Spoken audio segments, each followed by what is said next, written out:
Good morning, everybody. I am so excited to be back here in Sacramento, California. It is a joy, a blessing for me. I'm honored that Vivek has bestowed this opportunity on me to lead this franchise moving forward because the goal here is to build a sustainable winner. I want to thank Vivek for that. I also want to recognize my lovely wife sitting in the front, Kimberly Perry. We're going on 39 years of marriage. I'm going to try to keep it together for you here when I talk about that. But like the young people say, she's been my ride and die the whole time. We met at a basketball camp back when we were 13 years old. So our life has been about basketball. And she's been every step of the way with me on this basketball journey. And we're so excited to be here and be a part of this community. And we want to make Sacramento Kings Nation very proud. So with that being said, I'm here, ready to get to work. I'm going to open it up to questions from you guys.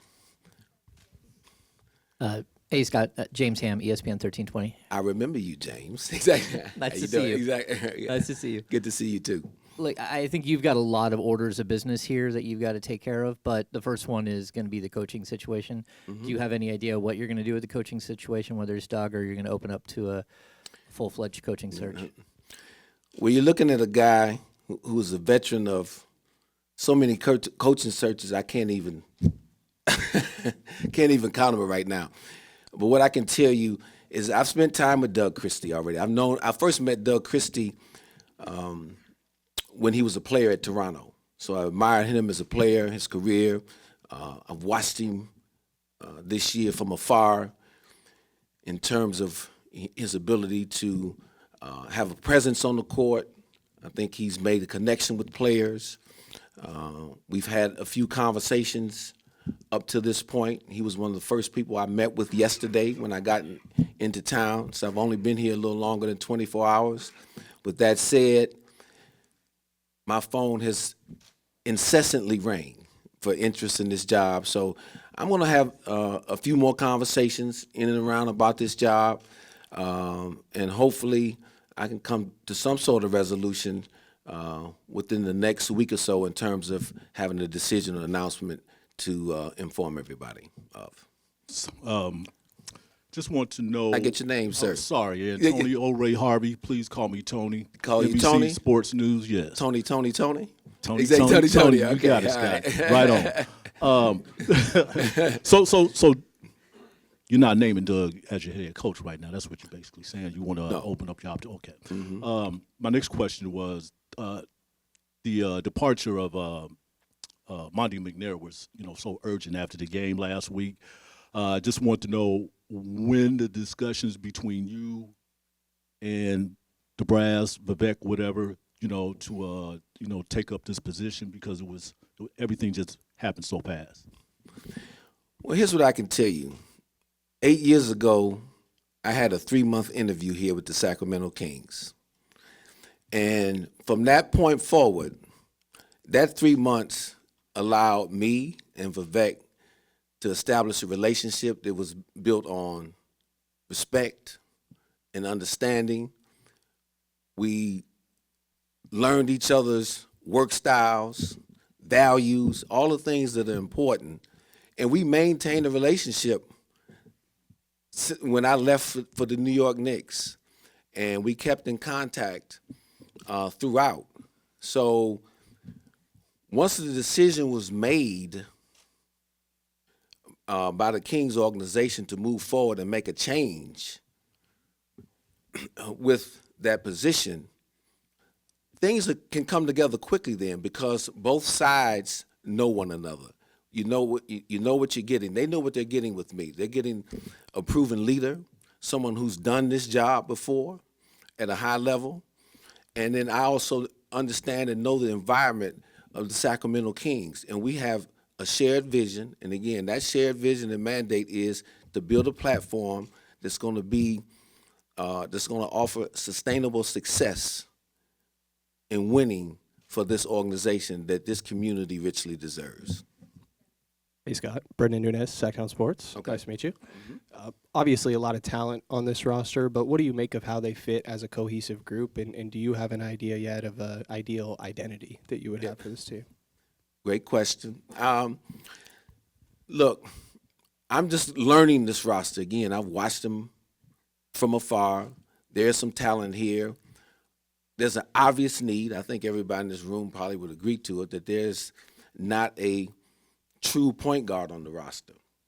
Also, as I assess it from afar, I think we need to add more length and athleticism to this group to enhance some of the talent that's here.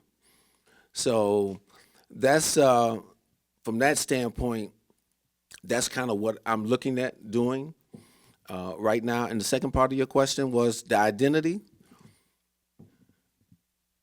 Any successful pro sports organization, or any company for that matter, has to have an identity. And that's one thing that I don't see here yet, but that's what I'm all about, is establishing an identity. What does it mean to be a Sacramento Kings player? To play here, we're going to require toughness. We want a defensive orientation. We got to play extremely hard, and we got to play together on the offensive end. Share the game is what I like to say. We got to be professional. We got to be disciplined, and we got to have accountability. And so if you fit that profile, you'll see guys wearing that Kings jersey. If not, then we'll figure out how to get guys in here that do. And a line that you may hear me say, and you may have heard this before, I am looking for volunteers to that, not hostages. Hi, Scott. Tristy Rodriguez, NBC Sports, California, over here. Okay. Welcome back to Sacramento. One of the biggest issues that this roster's had is, I think you just mentioned it, the length, the athleticism. Keegan Murray was just here a few days ago talking about how he doesn't really like to guard the five on a nightly basis. How do you, I guess, just plan to address that to help Keegan out a little bit?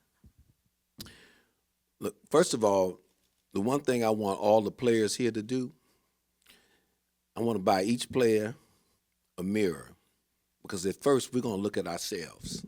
And that starts with me each and every day. And so there's going to be an accountability first and foremost, that am I doing everything as an individual to make this team successful?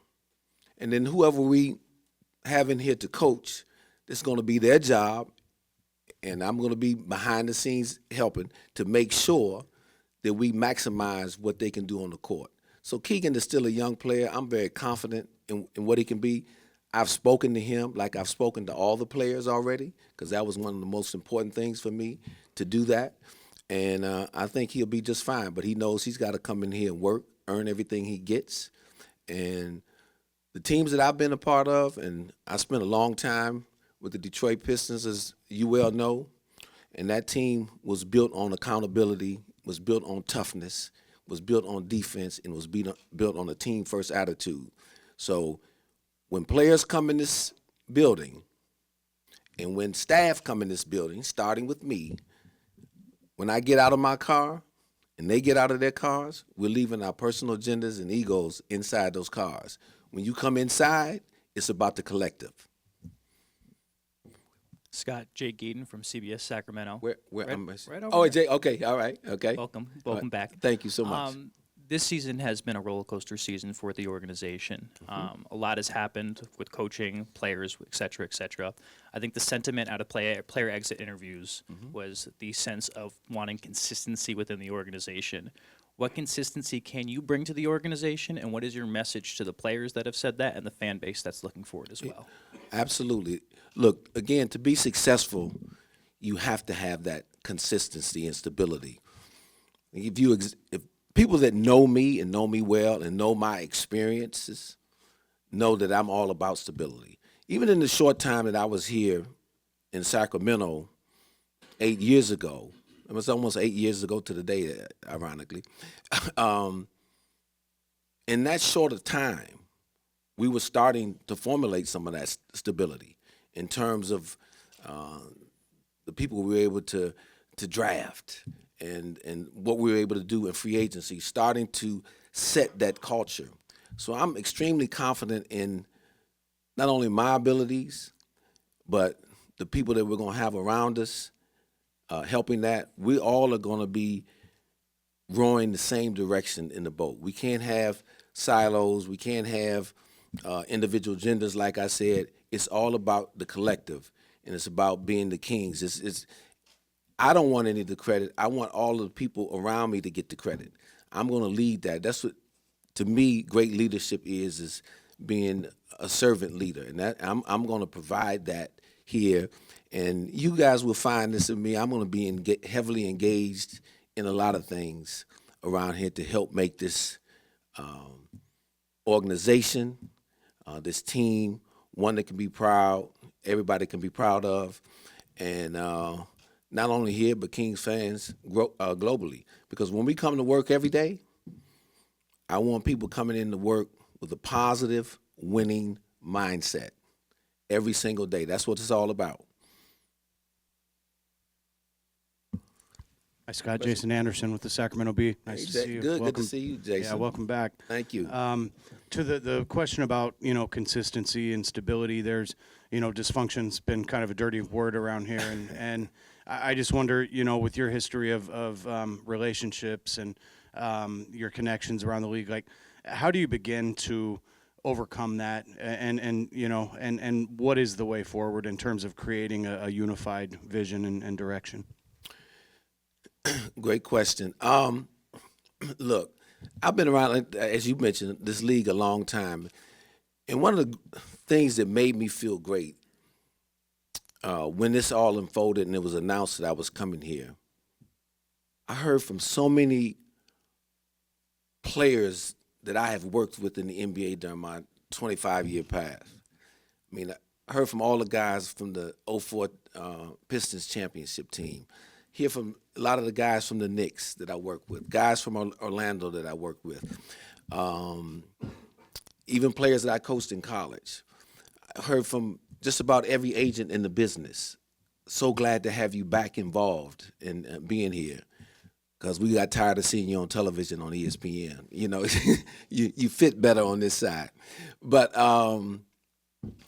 so I am very comfortable and confident that it's the people that end up making the situation. And I'm going to lead that charge to make sure that we have the necessary credibility that we can be at the table to attract good talent here to the Sacramento Kings organization. We're going to be very prudent and opportunistic in how we build out this roster, whether it be through the draft, free agency, or trades. Hey, Scott. Jeremiah Solomson here, Sports Area Service. Welcome back to Sacramento. Mm-hmm. When I know you just got here, obviously, but when you look at this roster from afar, I'm sure you've been keeping up with it. Do you see more of tweaks you want to make, or do you see kind of a large overhaul coming for you? Like I just mentioned there, I'm going to be opportunistic and prudent in doing this. I'm learning all the players just like they're getting to learn me, and I'm going to spend a lot of time with a number of them this summer, and just make sure that we're equally aligned about where we're headed, because I'm going to be steadfast in my resolve in getting to where we need to get. And again, I want to make sure that they're in tune and in line, and that they want to be on board with that. So that's what I would tell you right now. There's some good talent here.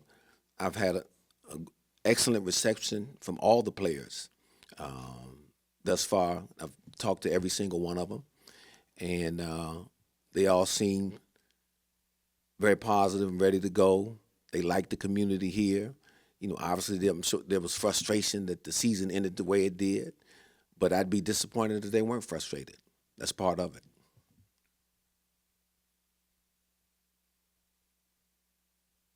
Hey, Scott. Deuce Mason. Hey, Deuce. How you doing? Good to see you. What motivated you to take this job? Why this challenge at this time of your career? That's been my life. I've loved taking on challenges, and if you followed my career, a lot of the organizations that I worked with when we first came in, they were struggling or non-playoff teams, whatever you want to call them. But then by the time we left, the organizations were better. I enjoyed that. I enjoy challenges. I don't run from problems, I run to them. And I think that's a necessary quality that you got to have when you come in to build a situation like this. And I embrace it. And I think there's a lot of good people here within the organization. I think there's a lot of good people in this community. I understand a frustrated fan base. I faced that going into New York City, quite frankly, when I got there, and enjoyed every minute of that and being part of that turnaround there. So that's why I'm so confident in it. And again, my experience, my know-how, confidence in it, that we can do it. I've been there, done that. Feel really good about having the chance to do that here. Hey, Scott, right over here. Okay, all right. Welcome to Sacramento. Okay, all right. Again, shall I Okay, say. good, exactly. And congrats. Hey, I'm going to be here longer than 3 months this time. I can't say that, okay? Exactly. We got that on the record. You got that on the record. Okay, all right, good. Congratulations, too, on 39 years of marriage. Incredible. Thank you very much. So You should congratulate her more than me. Exactly. congratulations. Exactly. Putting up with him for 39 Yeah, years. exactly. So my question to you, you said earlier, you used this word sustainability. Mm-hmm. As you are, well, oh yeah, I didn't even introduce myself. I'm Kevin John from ABC 10. Okay, all right, okay. Okay. We got that out the way. All right, go ahead. One of the things that you said earlier, like I said, was sustainability. Mm-hmm. You are well aware that this franchise has not been able to sustain success over the last 16, 17 years, with the exception of 2023. Mm-hmm. And it has been a long road to get back to that area. Mm-hmm. With Deuce's last question, you had talked about you being confident Mm-hmm. that you can do that. Mm-hmm. So my question to you is, what gives you the confidence that you can right the ship, and also to a fan base that is desperate for winning, one of the greatest loyal fan bases in the NBA? Mm-hmm. What can you say to them to reassure them that we are on the right track and you are confident you can get this job done? A few things. One, in my conversations with Vivek, it's clear what the mandate was. He wants me to come in here and lead this charge, bring my expertise to this building, to this organization, to build that sustainable platform. And he has pledged his support and his resources to be able to do that. Okay, that's number one.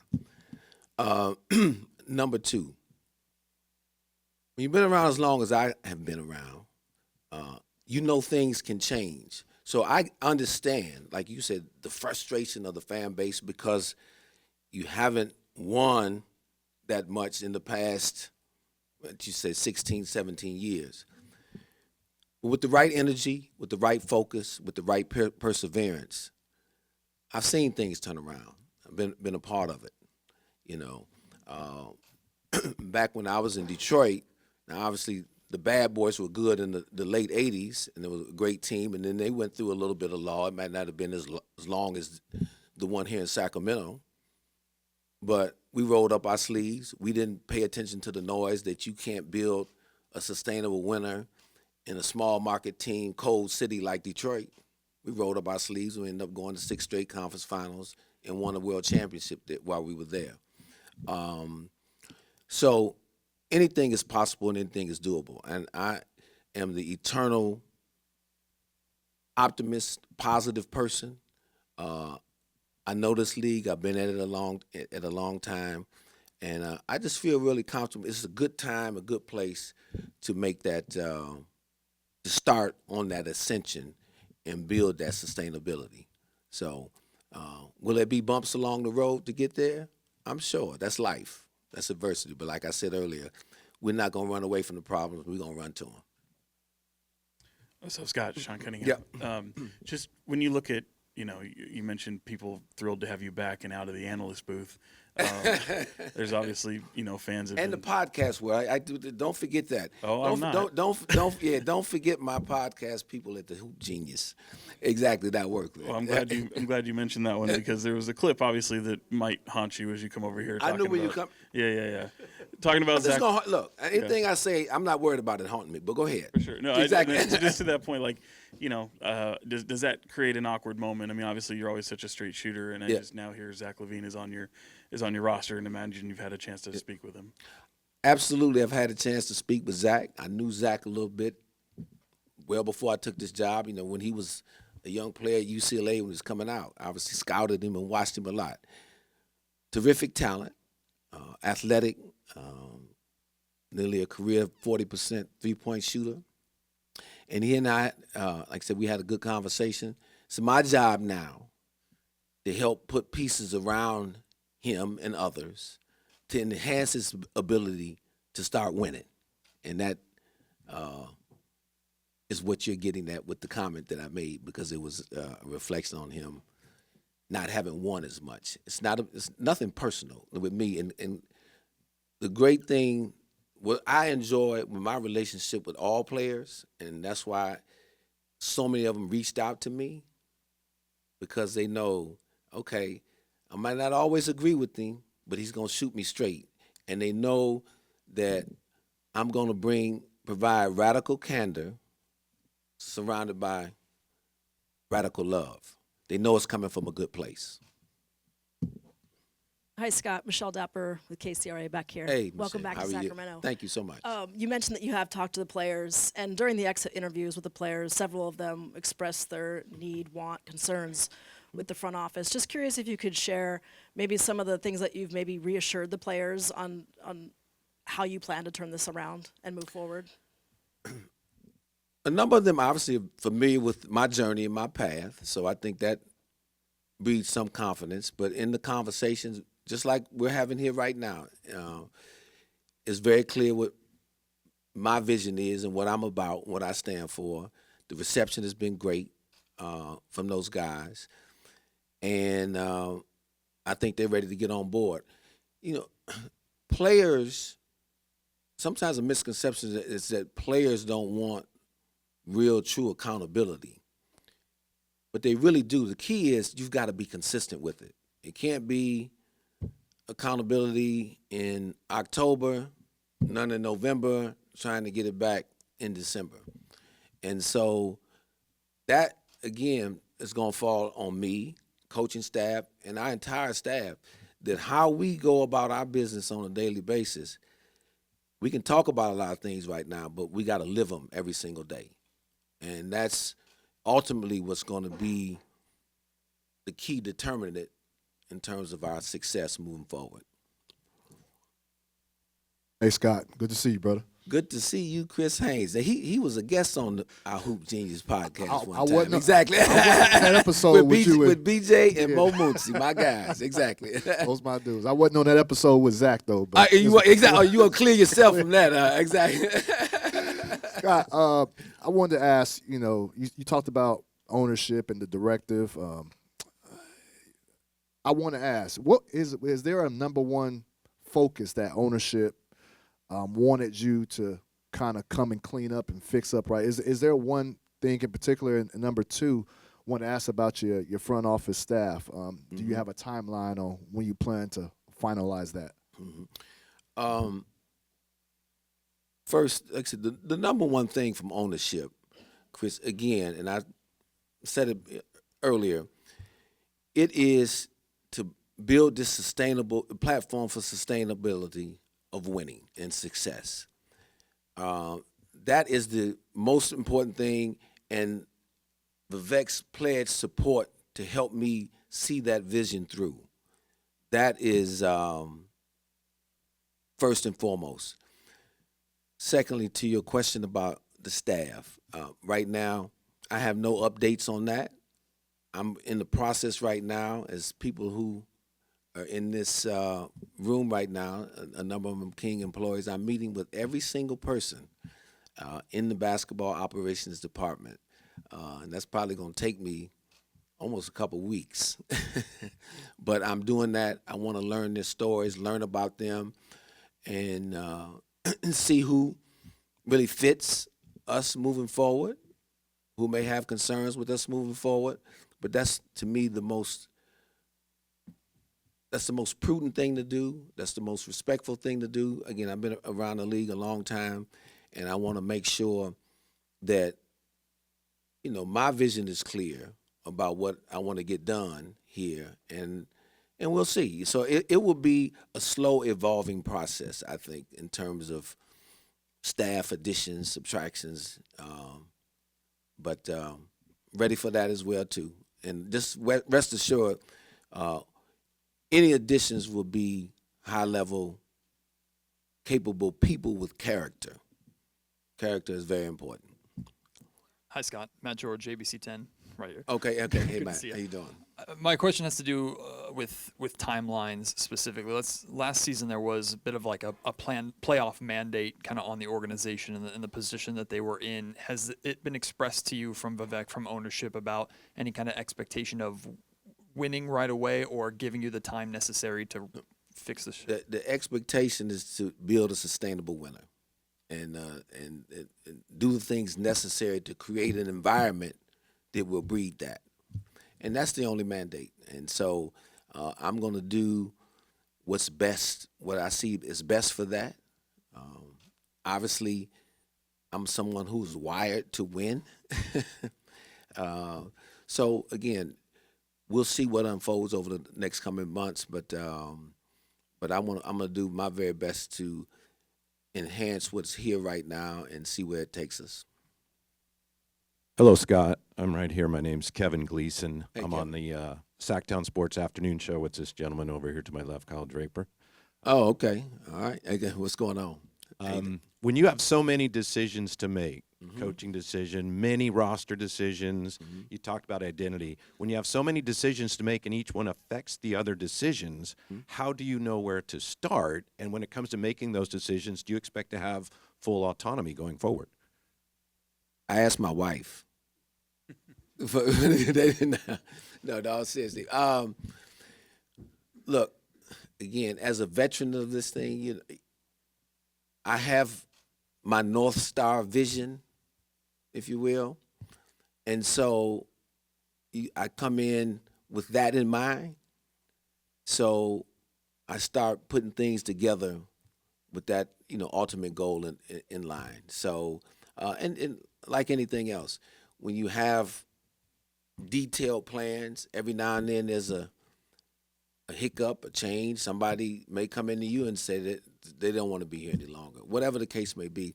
But I'm always conscious of, and it's a great question, of one decision leading to maybe a multitude of other decisions. So when I do make one, I always try to think about what consequences they may present.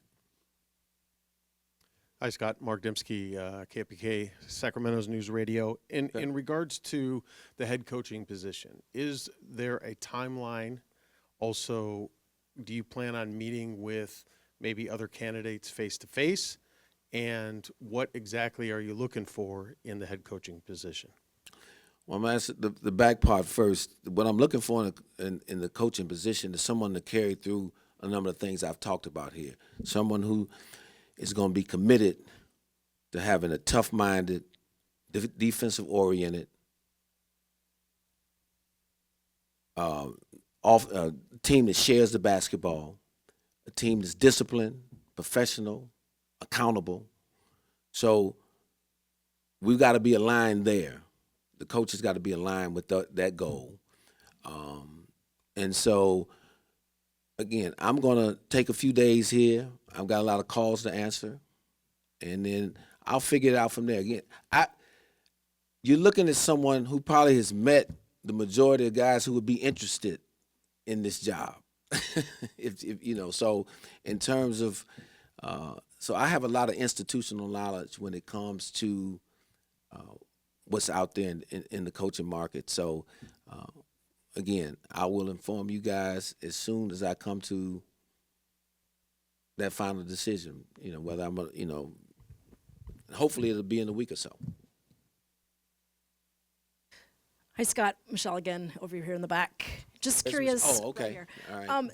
With all this, just how closely are you going to be working with Vivek with all of these decisions? Has he given you full control to say, I'm going to hire the coach, I'm going to add these players to the roster, or do you plan to work with him? Look, obviously Vivek owns the team, and I've worked with Vivek before, and I enjoy a very healthy and positive relationship with him. But make no mistake, he has empowered me to lead this team and make critical decisions. Now, will I talk to him often about different things in this team? Absolutely. It only makes sense. There's a saying that will be prevalent throughout my tenure here and within our office. I want diversity of thought, but with unity of purpose. And that's what we're going to be led by. And so that starts with my relationship with Vivek.